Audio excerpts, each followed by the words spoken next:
This is WENY News. Hey there, thanks for clicking on the webcast. I'm Ross DiMattei. Here's the latest from WENY News and the Star Gazette. A state of emergency remains in effect for the towns of Newfield and Danby this morning from the effects of yesterday's flash flooding. These are some pictures courtesy of our media partner News Talk WHCU that show the extent of the flooding damage. Although most of the rain has stopped, a travel advisory remains in effect in many places. Proceed with caution in areas where roads have reopened because there's still a lot of debris. Officials advise against any unnecessary travel. Here are some major road closures as well as some reopenings. In Tompkins County, Route 13 is now open. Route 96B is reopened in Tompkins and Tioga counties, but a portion is limited to just a single lane. Routes 34 and 96 at Brown Road near the Newfield-Danby town line are closed because of severe road damage, and motorists are advised to avoid routes 34 and 96 north or south. The Hurlbut Hollow Road Bridge in Tioga County is also closed. And moving on to Steuben County, Urbana, Wayne, Prattsburg, and Wheeler are just some of the majorly affected areas. Unnecessary travel is not recommended on any of the Urbana roads, and some of the roads affected are State Route 54 and 54A along Cayuga Lake in Urbana and Wayne as well. County Routes 76 and 88 in Urbana and County Routes 87, 97, and 94 in Wayne are all affected roads. Also, a boater advisory remains in effect for Cayuga and Juanita Lakes. Again, please do not travel unless you absolutely have to, and drive carefully. If you have sustained damage to your home and need assistance, feel free to call the Red Cross Finger Lakes chapter at the number you see on your screen. A grandmother needs your help to find her missing grandson after he went missing nearly a week ago. 21-year-old Matthew James Bennett was last seen being dropped off at a bus terminal in Waverly. He was going to take a bus to Binghamton, and at the time he was wearing blue jeans and a gray hoodie. That was when he was dropped off. Anyone with information about where he might be, please call the Pennsylvania State Police in Towanda. New York Governor Andrew Cuomo is giving attention to struggling schools around the state. This weekend, he unveiled a $100 million Upstate Distressed Schools Fund. The initiative will offer support to needy districts, especially those in upstate New York, where there's a large number of schools designated as failing by the state education department.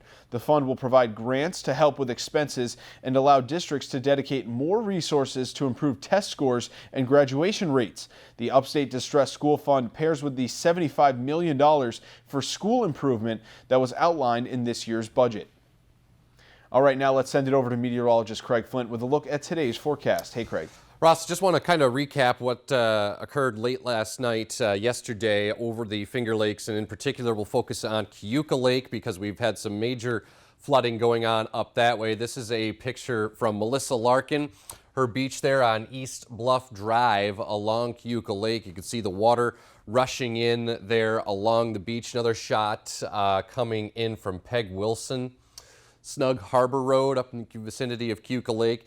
You can see that road washout there with the debris coming across the road with the water. This was from late yesterday in the evening and late last night. And this is the mudslide that occurred up in Cohocton from Renee. You can see the debris being across the road here, being moved across the road by the rushing water. A couple of different landslides, one here and then one up that way as well. So kind of a rough day over the Finger Lakes, and then there's this picture, the flash flood that occurred in Watkins Glen. So just kind of to give you some perspective here, this building houses Watkins Glen corporate offices.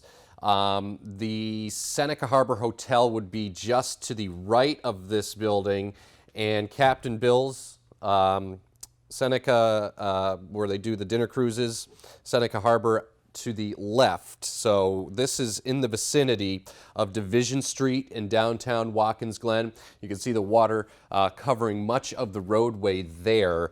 So that was the scene yesterday afternoon. Still, with a couple of scattered showers and thunder showers that will traverse through the region here today and through the first part of the morning, then we should start to dry things out by afternoon.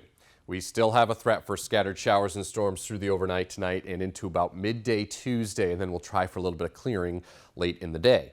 Now, Wednesday looks like a completely dry day. We'll get a little area of high pressure to build in, and that will mean sunshine and likely dry from start to finish. So most areas that are waterlogged. So I'm talking to you folks in northern Steuben County along County Route 54 from Cohocton to Prattsburg over to Hammondsport.